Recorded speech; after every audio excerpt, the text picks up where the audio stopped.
Welcome. In this lecture, I want to talk about what's called the Universal Quantifier, or for all, and it's notated like this. Okay, so here we go. So for all, when you see this, what this is going to mean, so this means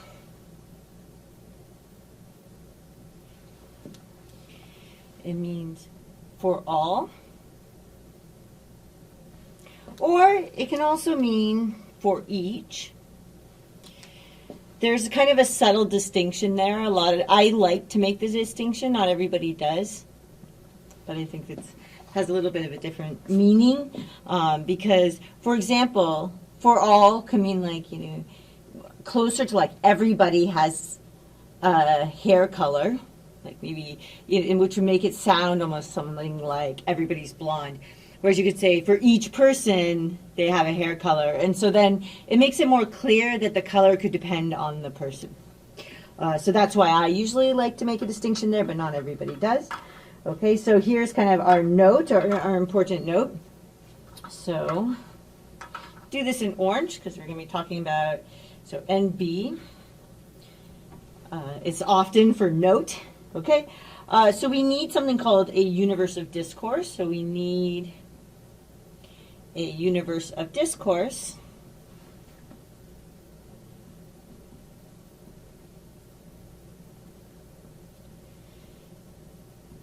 i.e.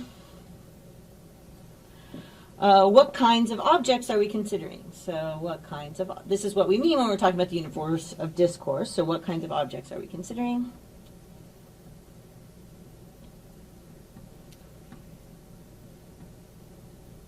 For example, so what are some examples of possible universes of discourses? Do we mean R could be a universe of discourse, like the real numbers? The rational numbers can be a universe of discourse. Continuous functions, like the set of all continuous functions can be a universe of discourse.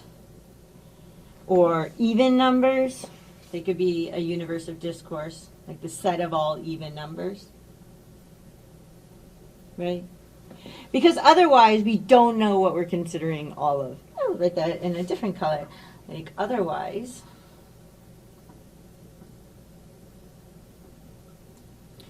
we don't know what we're considering all of.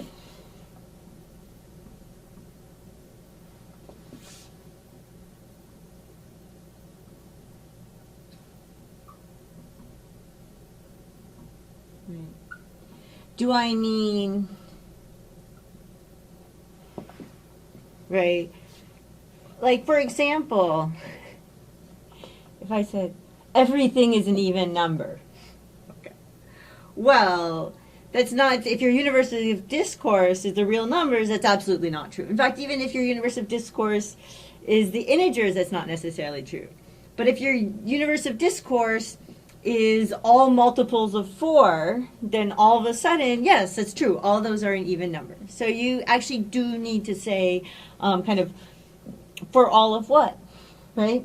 Okay, so now let's talk about to prove and disprove for all statements. So to prove or disprove for all statements, let's talk about how to do that.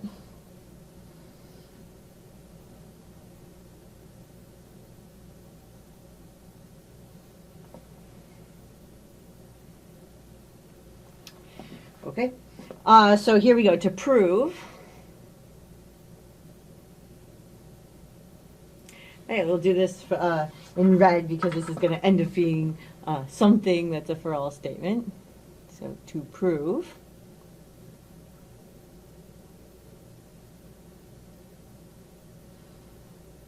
Okay, so you need a proof that works for every element in your universe of discourse. So you need a proof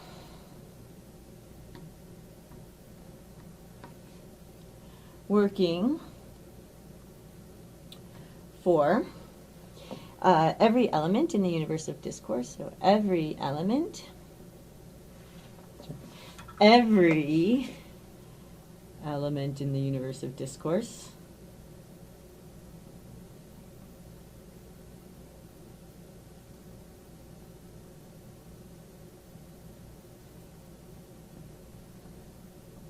right?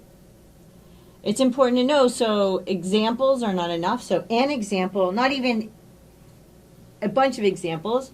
So examples are not enough.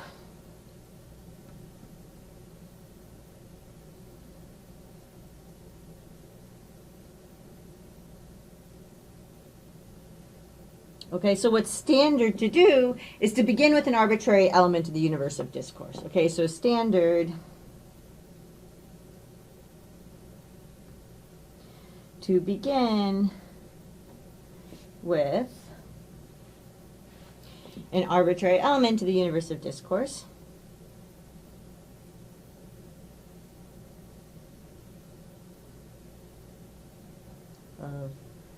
So the element has to be in the universe of discourse.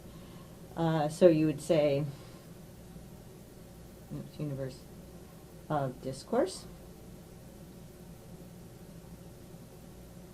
Right. So a typical sentence would be, so let X be an arbitrary integer. Or even, if you're talking about even integers, maybe you're talking about even integers. So an arbitrary even integer, and then you could proceed from there, right?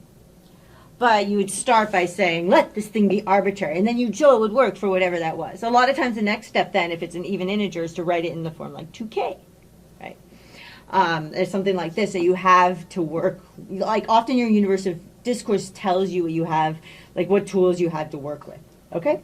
So to disprove, we'll go ahead and write that in green since we're doing otherwise over there also. So to disprove,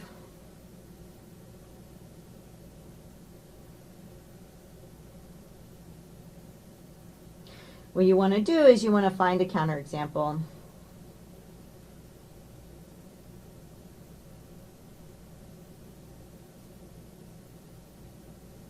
And, right, so first you need to find it, but you need to actually show that it is a counterexample. Sometimes people give them like, this is a counterexample. Well, I don't know if it's a counterexample if you don't show me that it's a counterexample, okay? And show it's a counterexample.